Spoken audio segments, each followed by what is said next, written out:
ये 1973 के बाद 1973 में पाकिस्तान की असेंबली ने फैसला किया था कि जो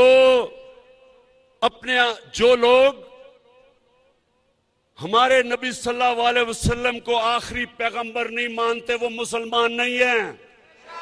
ये 1973 की असेंबली ने फैसला किया था।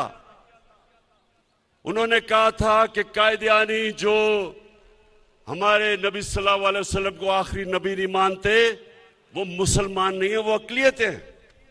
ये उसके बाद ये सबसे बड़ा काम हुआ है मुसलमान दुनिया के लिए कि आज यूनाइटेड नेशंस ने तस्लीम किया है कि इस्लामोफोबिया के खिलाफ दुनिया को आवाज बुलंद करनी चाहिए और 15 मार्च हर साल इस्लामोफोबिया का दिन बना दिया गया है। अस्सलामु अलैकुम। खान साहब, ये आपका क्लिप मैंने सुना। मैं आपको ये एक दरख्वास्त करना चाहता हूँ कि असम्बलियों के फैसले को आखिरी फैसला ना समझें। इस असम्बली में जायज़ा लेकर देखें कितने लोग शराबी कबाबी बैठे थे, कितने चोर थे, कितने जो है वो गैर इस्लामी वज़ाक़ता रखते थे, कितने गैर नमाजी थे। ये किसी मज़हब का फ़ैसला करने के काबिल असम्बली थी।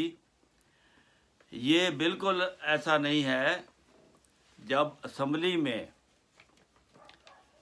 ऐसे फ़ैसले होने लगें तो पहली मिसालों की तरफ आप देख लिया करें। यजीद के ज़माने में उसके सैकड़ों हफ़ाज ने इमाम हुसैन के ख़िलाफ़ फ़ैसला किया था। क्या वो दुरुस्त था? हज़रत नबी करीम सल्लल्लाहु अलैहि वसल्लम के ज़माने में कफ़ारे मक्का ने फ़ैसला किया था। वो कलमा नहीं पढ़ने देते थे, मस्जिदें नहीं बनाने देते थे। क्या वो फ़ैसला दुरुस्त था? इसी तरह अगर आप पीछे चले जाएं तो फ़िरौन की असम्बली ने भी एक फ़ैसला किया था कि मूसा को कत्ल कर दो। मज़हब अल्लाह ताला ने कुरान शरीफ में फरमाया है ला इकराह फिद्दीन, तुम दीन के मामले में किसी से जबर नहीं कर सकते। और यही फ़ैसला रसूल करीम सल्लल्लाहु अलैहि वसल्लम ने अपनी ज़िंदगी में आकर किया और आपके सहाबा ने किया। अब आप लोग जो असम्बली के फ़ैसले को एक हज़ारों लाखों के मजमा में ये कहते हैं कि अहमदियों के बारे में एक ये फ़ैसला किया, अहमदी तो नबी करीम सल्लल्लाहु अलैहि वसल्लम को आखिरी नबी मानते हैं। आपको किसने कह दिया कि जमात अहमदिया नबी करीम सल्लल्लाहु अलैहि वसल्लम को आखिरी नबी नहीं मानती? ये समझने की गलती है। अगर आपने जमात के बारे में समझना है तो आप उसको समझने की कोशिश करें, उनका लिटरेचर पढ़ें, उनके उलमा से पूछें। जमात अहमदिया नबी करीम सल्लल्लाहु अलैहि वसल्लम को आखिरी शरई नबी तस्लीम करती है। इसका मतलब है कि आपके बाद कोई क़यामत तक शरई नबी नहीं आ सकता। आप आखिरी हैं। आपके बाद गैर तशरीह नबी, इस शरीयत के ताबे नबी आ सकते हैं। जैसा कि मूसा की शरीयत के बाद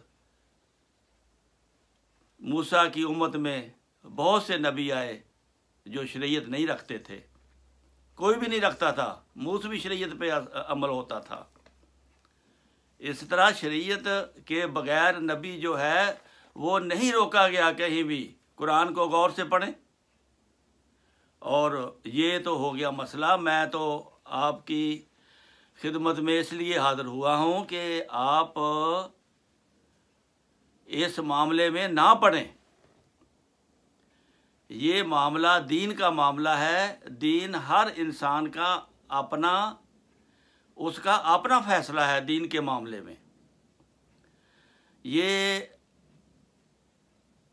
कादियानी कार्ड जिसको आप कहते हैं, लोगों में मकबूल होने के लिए, अपनी कुर्सी बचाने के लिए और अपने आप को मशहूर करने के लिए कि मैं खादिम इस्लाम हूँ, ये कार्ड मैं आपको बताऊं, ये खेला जा चुका है। जुल्फ़िकार अली भुट्टो ने खेला था सबसे पहले।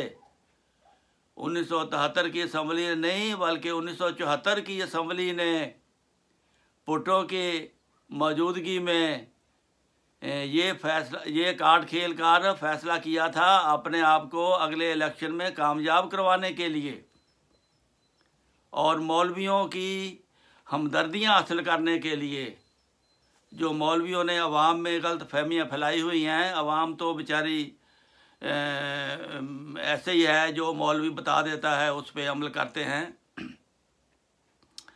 ये उसके बाद भुट्टो ने अगर ये 90 साला मसला हल किया था, अगर उसने इस्लाम की खिदमत की थी, अगर ये खुदा ताला को बड़ा ही अच्छा लगा फैसला, तो भुट्टो को अल्लाह ताला ने क्या इनाम दिया? उसको जिल्लत की मौत मारा, फांसी पे चढ़ा के मारा, उसके बाजू छाल हुए। अल्हाम हज़रत मिर्ज़ा साहब का एक अल्हाम था कि उसके हाथ छाल हो जाएंगे, वो 52 साल की उम्र से आगे नहीं बढ़ेगा। ये 100 साल पहले की तारीख़ है जो लिखी गई है। हज़रत मिर्ज़ा ग़ुलाम अहमद कादियानी ने अपने अल्हाम में, अपनी किताबों में इसको दर्ज किया है कि एक शख्स आएगा जो मेरी जमात की मुखालफत करेगा और गैर मुस्लिम अक़लियत करार देगा और उसके दोनों हाथ छाल हो जाएंगे और वो 52 साल की उम्र से आगे नहीं चलेगा, पहले ही अपनी राही मुल्क अदम होगा। ये अल्फाज है और ऐसा ही हुआ। दोनों हाथ छाल हो गए। क्या था? उसके 2 बेटे कत्ल हो गए। बेटे बाजू होते हैं इंसान के, उसके दोनों बेटे कत्ल हो गए या कत्ल कर दिए गए और उसको फांसी पे लटका दिया गया। और उसकी बेटी आई, उसको भी फिर तहस नहस कर दिया गया। उसका तो ख़ानदान तबाह कर दिया अल्लाह ताला ने। तो आप कहते हैं वो फ़ैसला बहुत अच्छा था। वो फ़ैसला तो उसके गले पड़ गया, उल्ट पड़ गया और मिर्ज़ा ग़ुलाम अहमद कादियानी की वो पेशगोई पूरी हो गई जो 130 साल पहले की हुई थी। किताबों में दर्ज था कि ऐसा बंदा आएगा। तो इसलिए फिर उसके बाद क्या हुआ? उसके बाद ज़ियाउल हक ने उसकी कमी को पूरा करना चाहा कि मैं ये कैंसर जो इस्लाम में है इसको निकाल दूंगा। तो खुदा ने उसका ही कैंसर निकाल दिया। उसको ऐसी लोग तो मरने के बाद दोज़ख में जाते हैं, वो जीते जी आग में जला और दोज़ख में चला गया।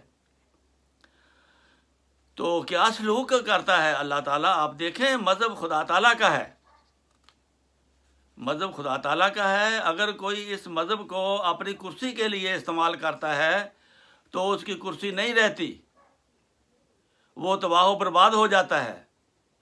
तो मेरी आपसे मिन्नत है, दरख्वास्त है कि मज़हब का कार्ड अपनी सियासत में ना खेलें, क्योंकि आपकी पाकिस्तान को, पाकिस्तानी अवाम को, पाकिस्तान के मुल्क को ज़रूरत है, इस्लाम को ज़रूरत है। आप अपना मकाम समझें। ये आपको ज़ेब नहीं देता कि आप एक ऐसी छोटी बात करें जिसका आपको भी पता नहीं है कि ये बात क्या है।